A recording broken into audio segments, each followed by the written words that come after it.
Paris, 1679. In a cellar beneath the city, the air is thick with incense and candle smoke. Shadows press against damp stone walls. At the center, an altar is draped not in linen, but in black velvet. A noblewoman kneels, her silk gown pooling on the cold floor. Her jeweled fingers tremble as she clasps them together. Across from her, a priest raises his hands, his voice chanting in Latin, but not the way it is spoken in church. The words are backwards, broken, twisting into something unholy. On the altar there is no bread, no wine. Instead, a chalice filled with blood glints in the candlelight. The woman bows her head. Her lips part, but she does not whisper Christ. She does not whisper God. She whispers one name, Louis. An infant's cry pierces the chamber. It is brief, cut short as suddenly as it began. The priest raises the chalice higher, blood trembling at its rim. The woman drinks. For those present, it was a secret never meant to leave that cellar. But centuries later, when historians pieced together scattered testimonies and confessions, they saw it as the opening scene of something vast. This was not just a forbidden ritual in a hidden room. It was the spark of a scandal that would spread from the streets of Paris to the gilded halls of Versailles. A scandal so dangerous, it threatened to consume the most powerful man in Europe, the Sun King himself, Louis XIV. Before we continue this story, I want to ask you something. If you believe these dark myths, strange histories, and forgotten legends are worth remembering, if you believe the shadows of the past still have lessons to teach us, you can help us keep this archive alive by liking this video and subscribing. Your support keeps the torch burning and allows us to keep exploring the places history would rather forget. Tonight, we descend into a world of poison, sorcery, and whispers of the devil. A world where priests defied their faith, nobles wagered with death, and fortune-tellers became kingmakers. All under the glittering reign of Louis XIV. This is not just the story of a scandal. It is the story of fear, of power, and of humanity's willingness to dance with shadows when reason falters. Welcome to the Midnight Archives. Versailles, 1670s. At dawn, the Golden Palace stirs.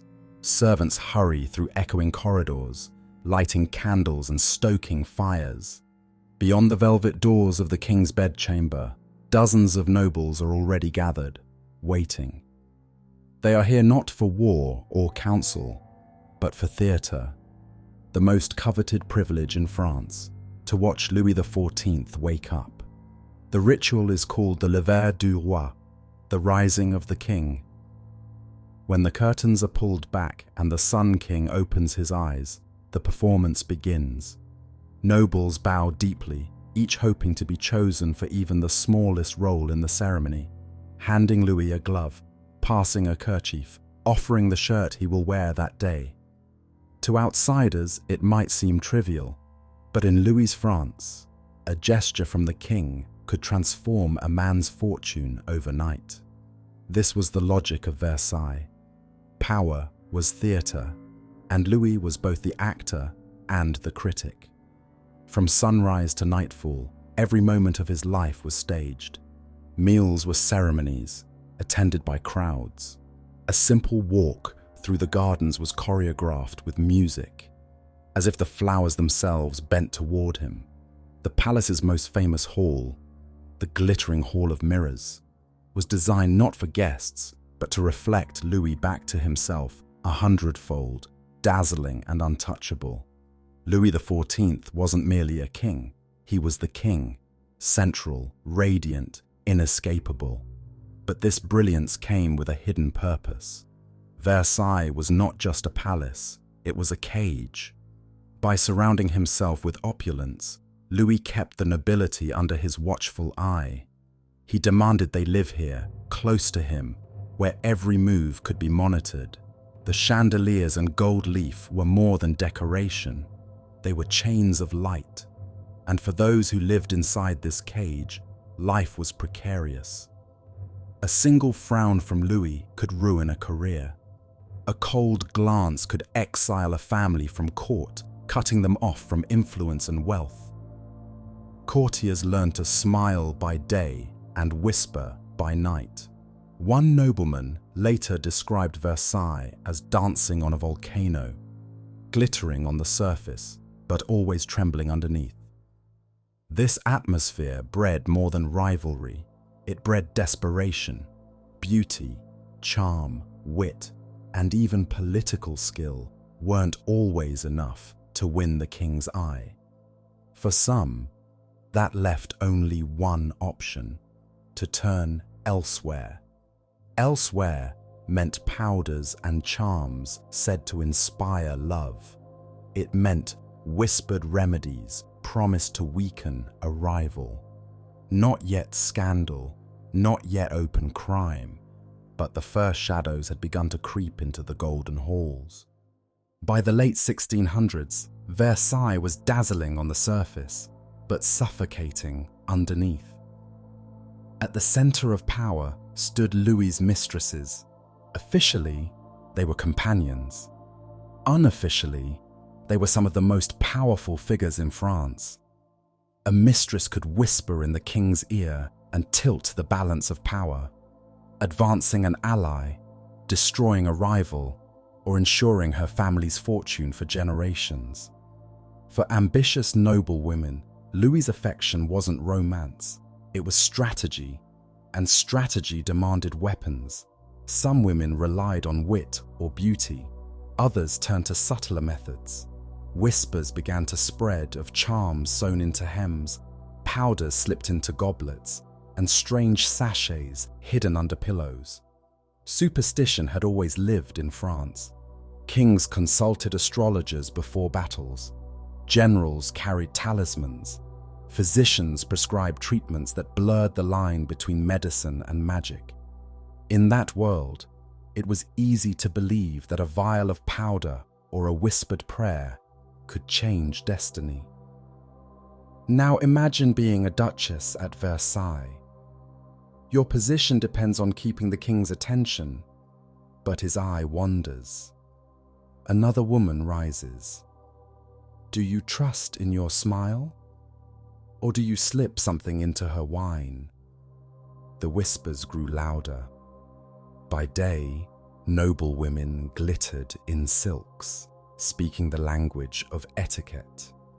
By night, they confided to their ladies in waiting, or slipped away to Paris in secret, seeking remedies to hold on to what was slipping away. Once such talk began, it could not be contained.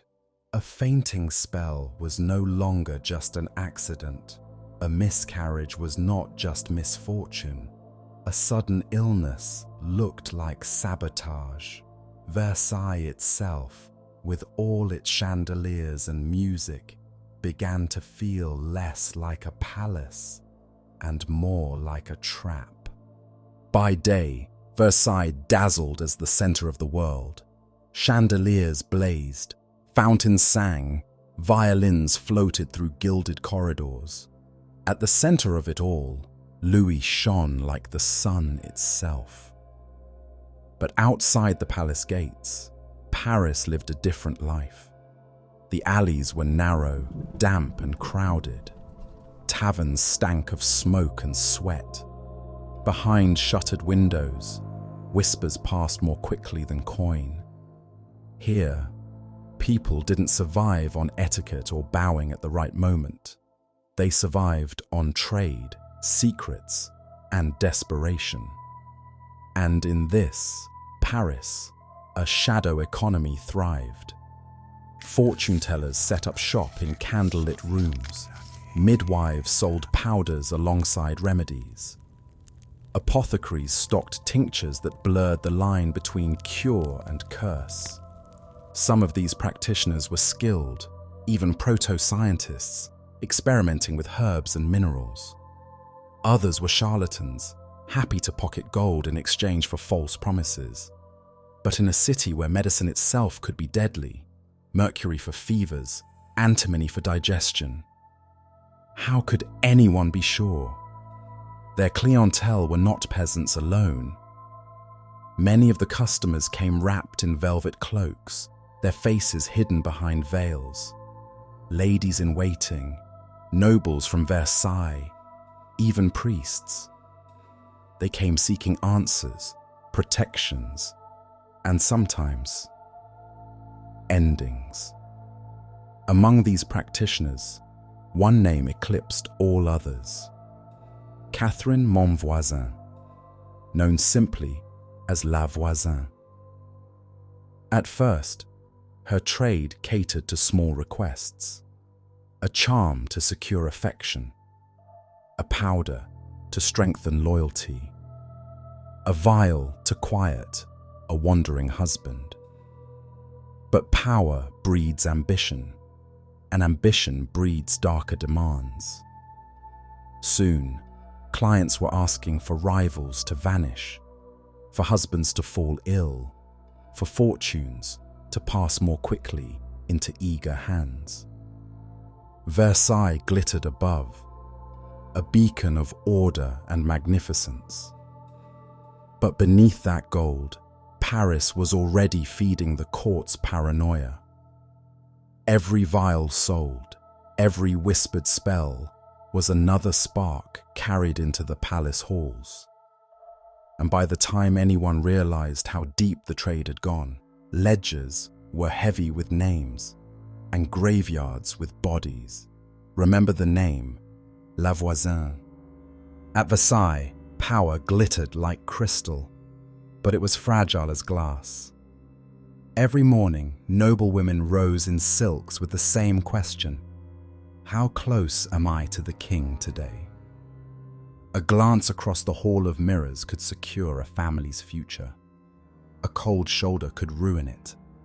Mistresses competed for his attention. Ministers schemed for influence. Even minor nobles fought for scraps of favor. To be forgotten by the king was often worse than to be hated. And in this pressure cooker of ambition, paranoia flourished. A duchess miscarried. Was it God's will or someone's powder? A duke wasted away. Sickness or a rival's poison? A page collapsed at dinner. Chance or sabotage?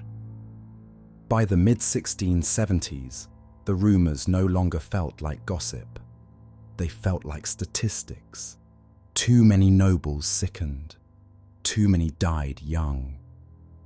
Physicians offered explanations, but their cures, mercury, antimony, ground pearls, often killed as surely as the illness. In this blur between medicine and poison, trust dissolved. The fear had a name: poudre de succession, succession powder, tasteless, odorless. It could be sifted into wine or dusted onto food, leaving only a slow, wasting death. Perfect for clearing inheritances, removing rivals, or shortening an inconvenient marriage. Now imagine a banquet in the Hall of Mirrors, candles blazing, silver platters unveiled. A footman offers sugared almonds. You pause. Do you eat, or do you wait for your rival across the table to taste one first? It wasn't only poison. The gossip spread darker still. Hidden chapels where priests recited mass backwards. Women stripped bare upon altars. Infant cries cut short in the night. Some swore these were wild exaggerations. Others swore they were true. Either way, the whispers alone were enough to spread dread. And at the center of suspicion, one name returned again and again: Voisin. Her powders, her charms, her network of priests and midwives who seemed to reach into every corner of the nobility. By now, fear clung to Versailles like perfume. Courtiers bowed, danced, and smiled through ceremonies. But behind their eyes, everyone was asking the same question. Will the next toast be my last? Paris, 1675. A magistrate lies in bed, trembling. His tongue is swollen, his gums bleed, and each cough brings up a streak of pink. His servants bring broth, thinking it fever. His daughter feeds him spoonfuls, urging him to swallow. Her name is Marie-Madeleine d'Aubray, later infamous as the Marquise de Brinvilliers. At her trial, she will admit what Paris already suspects. She laced her father's broth with arsenic. She experimented first on the poor in hospitals, then on her own family. Her brothers fell ill. Her father withered and died. Her lovers tasted her powders too. When she is finally caught, her punishment is staged as a warning to all of France. Forced to drink holy water, paraded before the crowd, then beheaded and burned. Her ashes are scattered in the Seine, the same river that once carried the waste of Paris, now carries the dust of a poisoner. But her death doesn't end the fear. It spreads it. At Versailles, nobles began to see poison in every cough, every fainting spell. Duchesses miscarry. Young pages collapse during banquets. Doctors diagnose strange fevers. Priests speak of God's judgment, but courtiers use a simpler word: poison. It was the perfect weapon for an age obsessed with appearances. Tasteless, invisible, slow. A rival dies, and it looks like nature's doing. An inheritance clears, and no one can point to the hand behind it. Imagine a banquet in the hall of mirrors. Candles flicker in the glass. Silver dishes are carried in with ceremony. A valet offers a perfumed glove. You hesitate. Does the bouquet say roses or bitter stone? The fear wasn't new. Rome had its poisoners. Renaissance Italy had the Borgias. France had a name for it now: the infamous powder. Pamphlets began circulating across Paris, whispering of noble women buying charms, of priests who sold absolution and poison in the same breath, of midwives who carried vials alongside rosaries. Anonymous letters poured into the king's police, some slander, some all too real. One fact could not be denied. Too many people were dying. Too fast, too suspiciously. The Marquise de Brinvilliers was ash, but she left France with a terrible legacy, not just her crimes, but her method. She had shown how easy it was to kill without leaving a trace. From then on, every gesture was suspect: a cordial offered, a fan perfumed, a simple loaf of bread. Paris after dark was not the same city as Paris by day. The boulevards went quiet, but the back streets came alive. Behind warped windows, candles glowed. The air thickened with herbs, incense, and powders. Inside, women waited. Divineresses, fortune tellers. Some were midwives, some were frauds. Some were skilled in herbs, closer to proto-scientists than witches.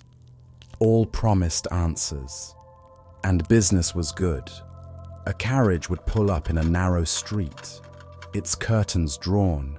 A cloaked woman would step down, her jewels hidden under black veils. She would knock softly on a door. Inside, the same ritual repeated.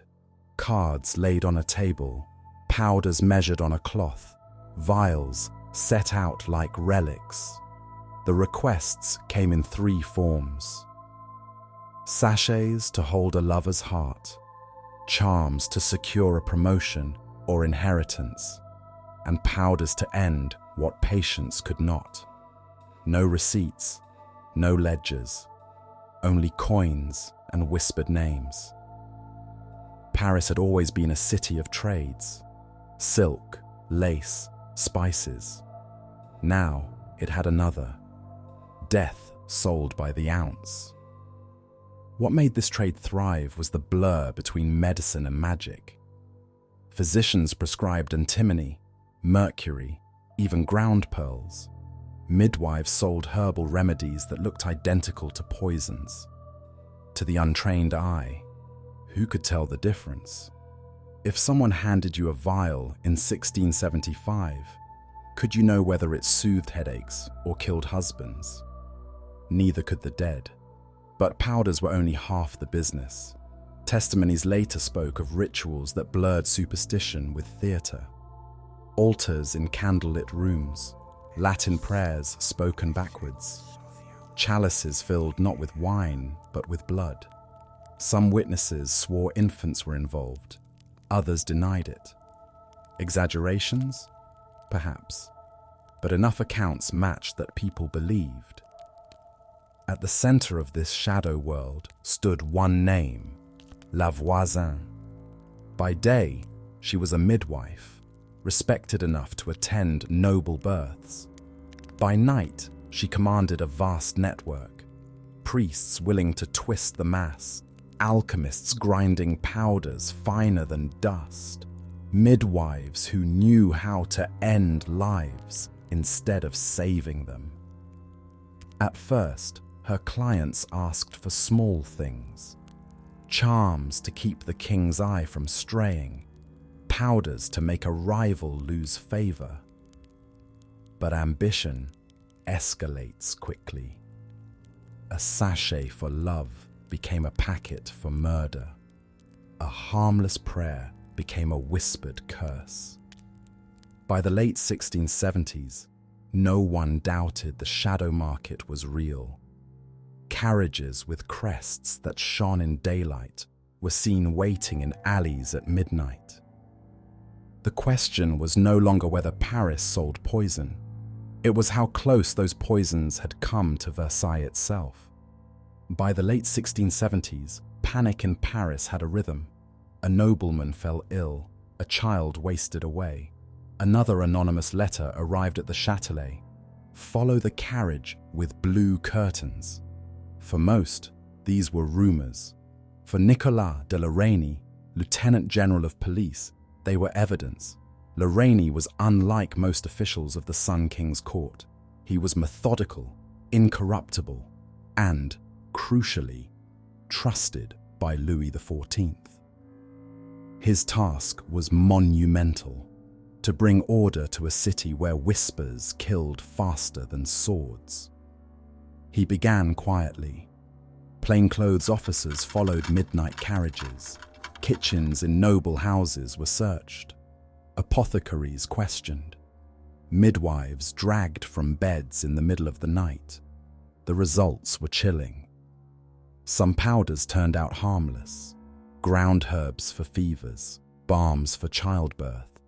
But others tested unmistakably deadly: arsenic, antimony, mercury, enough to kill a strong man in weeks, leaving symptoms so close to illness that doctors often miss the truth. Alongside the powders, La Reynie's men found tokens that blurred crime with theatre: wax dolls pierced with pins, charred crucifixes, scraps of paper covered in invocations. La Reynie struck harder. In 1679, a fortune-teller's salon in the Marais was raided. Inside, his officers uncovered letters in noble hands, recipes for inheritance powder, lists of clients. Under torture, names spilled out: duchesses, priests, ladies in waiting. The scale was staggering. This was not a handful of charlatans. This was a network that reached into the highest circles of France. And rumours spoke of a client too grand to name, someone whose fall could shake Versailles itself. For years, Madame de Montespan had ruled Versailles from behind the king's shoulder. Sharp, witty, ruthless when needed, she wasn't just a mistress. She was a political force. Ministers bent to her will. Courtiers sought her favour. She bore Louis several children and secured her place as the most powerful woman in France. But even stars fade. By the late 1670s, Louis was aging. His attention drifted toward new favourites, and with his wandering eye came Montespan's growing desperation. When Lorraine's investigations swelled, her name surfaced again and again, not whispered in taverns, but written in testimonies under oath, or wrenched out under torture. An apothecary confessed that powders had been ordered by women in her livery. A midwife swore she had delivered vials meant for her household. A servant claimed to overhear her name in La Voisin's salon. Individually, these could be dismissed. Together, they painted a picture too dangerous to ignore. And then came the darkest allegations. The Abbé Guibourg, a defrocked priest, broken under questioning, alleged forbidden rites to bind the king's love. Whether truth or slander, the image spread like wildfire through Versailles. For Louis XIV, it was unthinkable. Montespan was not just his mistress, but the mother of his children. To acknowledge the charges would be to acknowledge corruption at the heart of his household. So Louis chose silence. The testimonies were sealed away in what became known as le grand secret. Officially, Montespan remained untouchable. In reality, she was finished. Her influence waned, her presence at court fading into shadow. For courtiers, the message was clear. If Montespan's name could be whispered with poison and sorcery, then no one was safe. By the early 1680s, Paris was choking on fear. Every week brought a new arrest. Another noble fell sick. Another fortune teller vanished into the Bastille. Another execution roared in the Place de Grève. The city lived on edge. At markets, women whispered, "Never accept sugared fruit." At taverns, men refused wine unless they poured it themselves. Even perfume became suspect. A gift of roses might conceal death in every drop. And the paranoia spread to Versailles. Banquets felt like games of survival. Some courtiers hired tasters. Others demanded sealed decanters opened at the table. Ministers raised trembling hands to sign the cross before drinking. Lorraine's investigations only deepened the terror. His files swelled with names, hundreds of them. Priests, midwives, apothecaries, soldiers, noble women. Some confessed under torture. Some named names to save themselves. Some disappeared into cells where daylight never reached. In a panic this vast, innocence was no protection. To be accused was often enough to be destroyed. The problem wasn't just numbers, it was rank. Too many accused were too close to the throne. Duchesses, ladies in waiting, servants in the king's household, even Madame de Montespan herself. Lorraine admitted the truth in his reports. If every accusation were pursued, half the French court might collapse. Louis XIV understood the danger.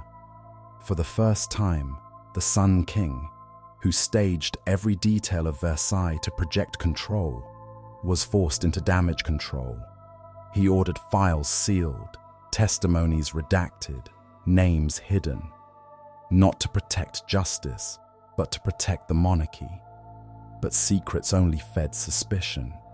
For Parisians, it no longer mattered whether the rumours were true. What mattered was that they could be true. That possibility was terrifying enough. Pamphlets hissed of sorcery and murder. Carriages seen at midnight became evidence. Every noble death was whispered as poison. The affair had grown beyond scandal. It was now a sickness in the bloodstream of France. By the time the Bastille groaned with prisoners and the Chambre Ardente burned through trial after trial, one realization spread like smoke through Versailles. If poison could touch the king's mistress, if black masses could be whispered in the same breath as her name, then even the sun itself could be eclipsed. Paris, 1680. The Bastille was overflowing, its cells crammed with fortune-tellers, priests, midwives, apothecaries. The arrests had become too many, the accusations too wild. The city needed order, or at least the appearance of it. So Louis XIV created a stage, the Chambre Ardente, the burning court. Inside the arsenal, the chamber was draped in black. Candles smoked against the stone. Judges sat pale and silent as the accused shuffled in, some still glittering in silks, others ragged from months in cells. The smell of wax, sweat, and fear hung thick. Here, confession was not truth. Confession was theatre, and torture wrote the script.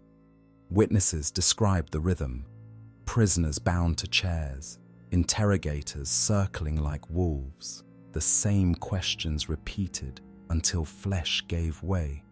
Who sold you the powders? Who bought them?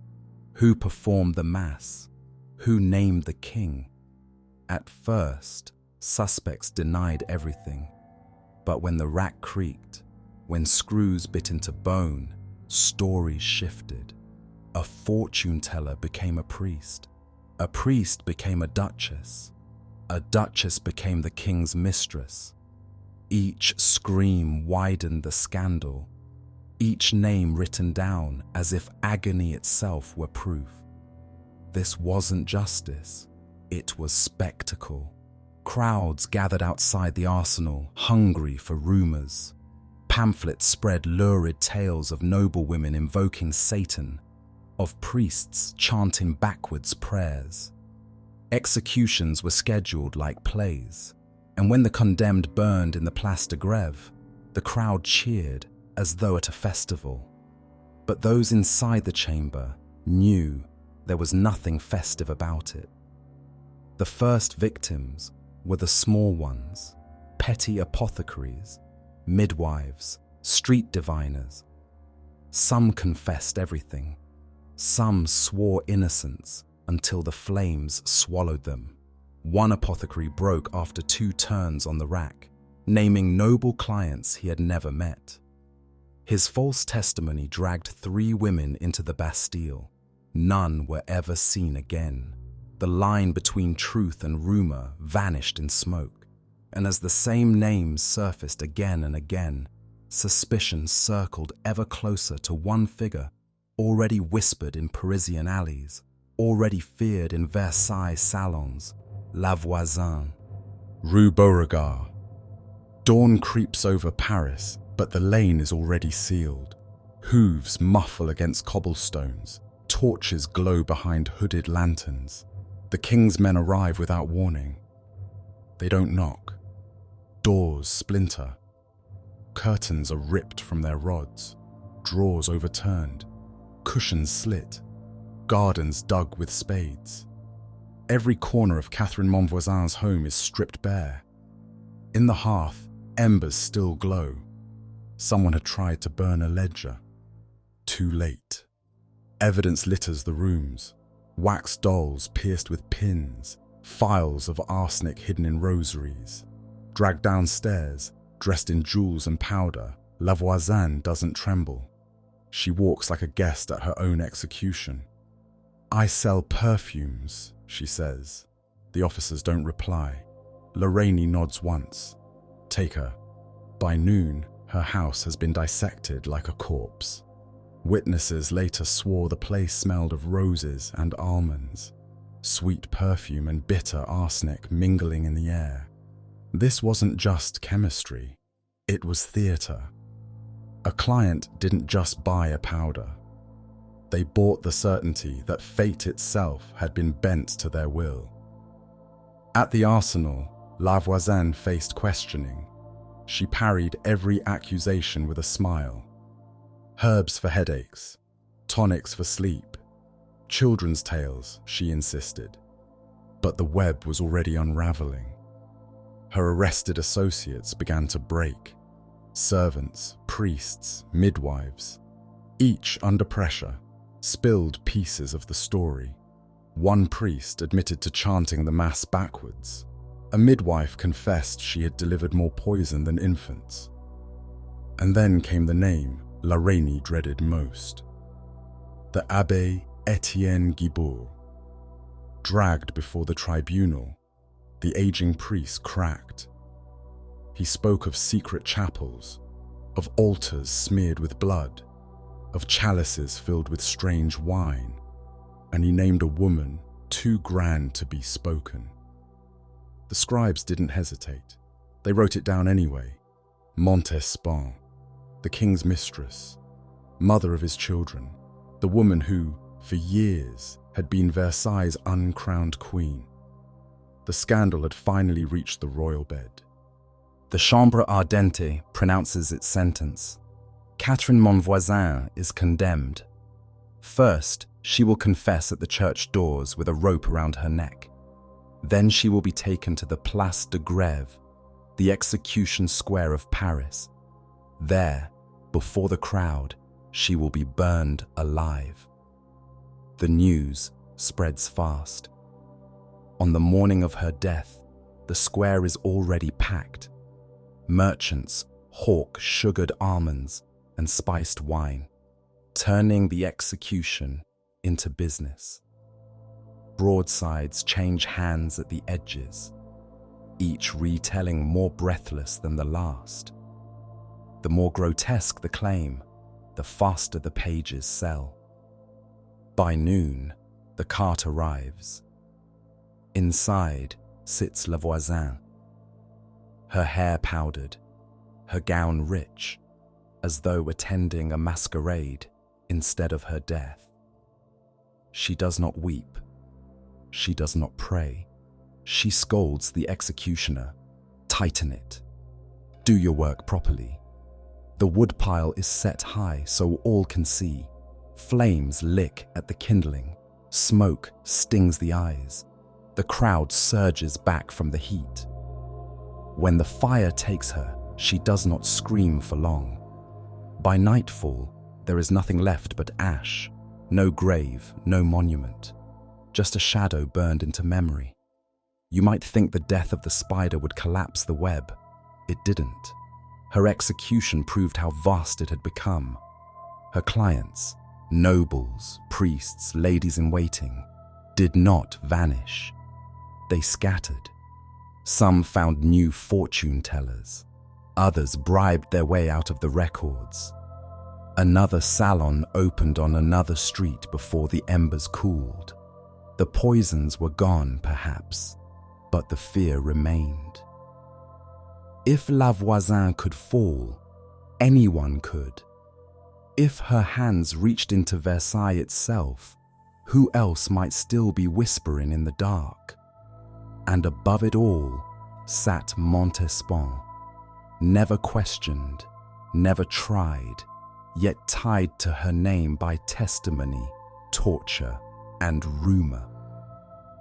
Each whisper brought the scandal closer to the king's own table.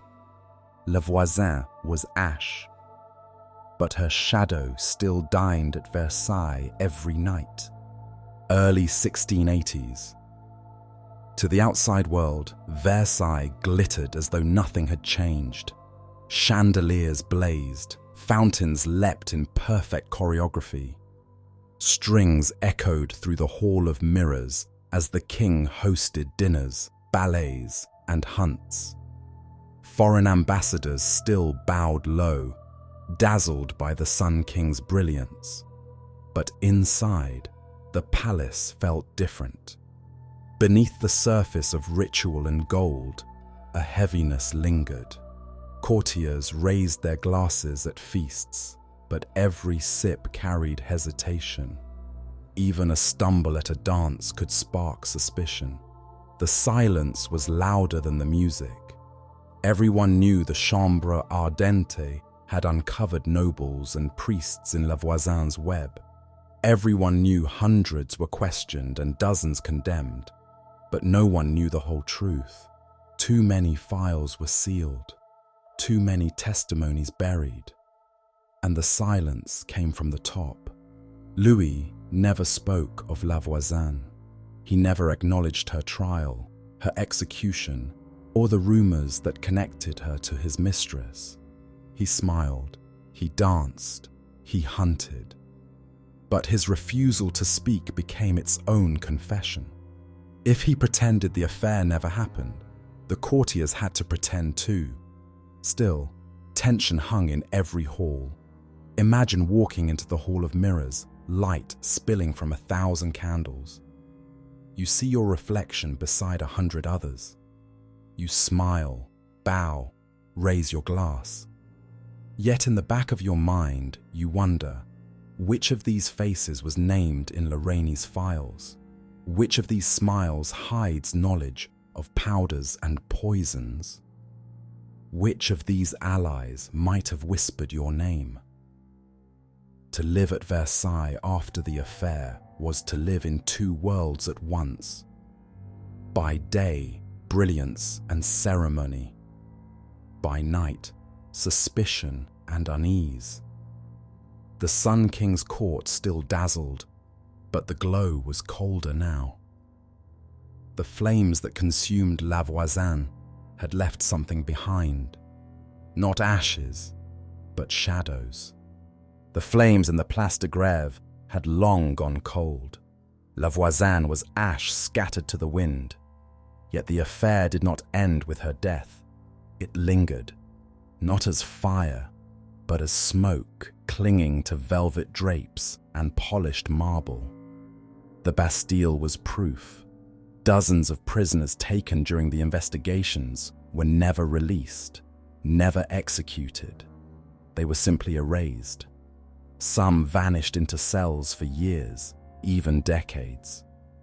A duchess who once dined at the king's table now paced barefoot in rags. A priest muttered half prayers in the dark. Women who confessed under torture lived on in silence, buried alive, in stone. For them, time itself was punishment. Which is crueler? To burn in the square, your name shouted in pamphlets for all of Paris, or to waste in darkness, neither guilty nor absolved, remembered by no one. And then there was Madame de Montespan. She was not locked away, nor burned. She still walked the gilded halls of Versailles, still bowed to the king's ministers, still smiled for the court. But she had become a ghost of herself, once dazzling, now whispered about, her presence tolerated, but never celebrated. Even if she was innocent, innocence no longer mattered. She had been named, and once a name was spoken in connection to poison, it could never be unsaid. Outside Versailles, the shadows spread further.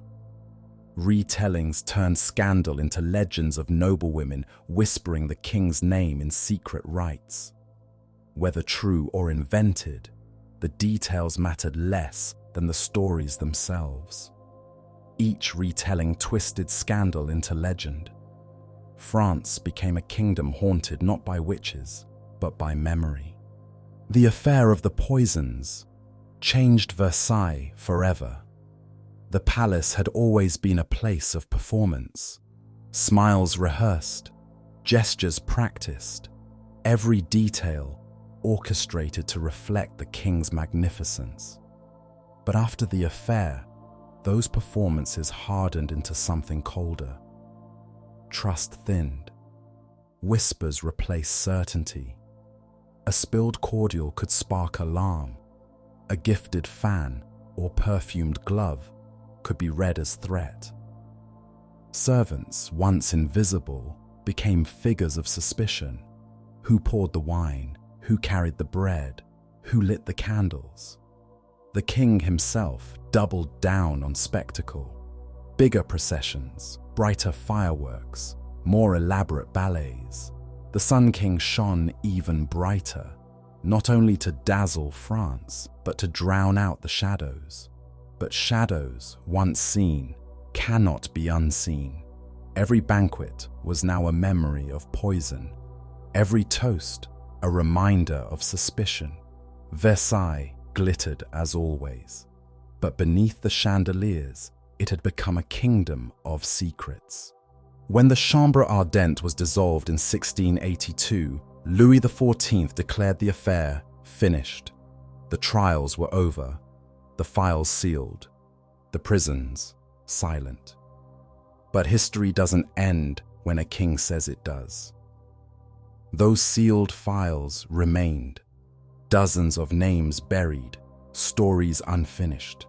Some of the accused wasted away in the Bastille, neither freed nor executed, their very existence reduced to rumor. Every noble knew the truth. Justice had not been done, it had been hidden. And once hidden, suspicion grows stronger. Every sudden death at court was filtered through the affair. A fevered child, perhaps powder in the milk. A duchess fainting at a ball, perhaps incense laced with poison. Even decades later, Versailles never escaped the habit of looking for hidden hands behind every tragedy. The greatest shadow belonged to Madame de Montespan. She was never charged, never officially accused, and yet her name became inseparable from whispers of black masses, love potions, and poison.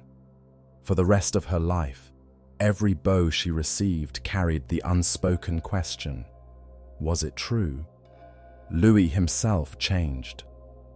The Sun King, who had once built Versailles on pleasure, ritual, and light, grew colder. His laughter became rarer, his pleasures restrained. He turned toward religion, surrounding himself with confessors and moral advisors. To some, it looked like wisdom. To others, it looked like fear. Fear that the scandal had come too close. Imagine being the most powerful man in Europe, a king who called himself the Sun, and yet knowing that in your own palace, power had slipped into the vials of fortune tellers and the whispers of priests. In the end, the most enduring poison wasn't arsenic or poudre de succession. It was the story itself. Louis tried to bury it, but stories don't stay buried. For centuries after, the affair of the poisons lingered, in plays, pamphlets, and whispered histories. A legacy not of justice, but of silence, not of truth, but of secrets. The affair of the poisons was not just a scandal, it was a mirror. It showed that beneath all the gold and ceremony of Versailles, power was fragile. Loyalty could be bought with powders. Devotion could be secured through charms. Even the king's bed could be haunted by whispers of poison. The real poison was not arsenic or antimony. The real poison was fear.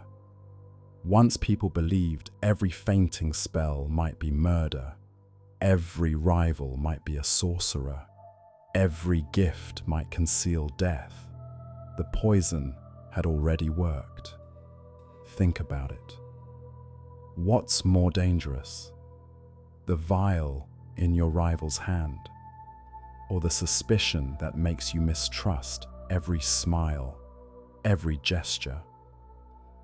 By the time the last trial ended, France was changed forever. The Bastille still held prisoners never tried. Pamphlets and gossip kept the darkest stories alive. Some lies, some truths, all fused into legend. The affair ended 3 centuries ago. Yet if you walk the mirrored halls of Versailles today, you may still feel it. A hush beneath the music, a chill beneath the chandeliers. Because behind all that gold, the shadows never really left. That's the true lesson of the affair of the poisons. Fear doesn't need to be real to be deadly. Once a society begins to see enemies in every corner, shadows in every glance, malice in every gesture, the shadows win. So if you believe these stories are worth remembering, if you want to help us keep this archive alive, you can support us by liking this video and subscribing. Thank you for watching, and until next time, stay curious, stay watchful, and never underestimate the power of whispers.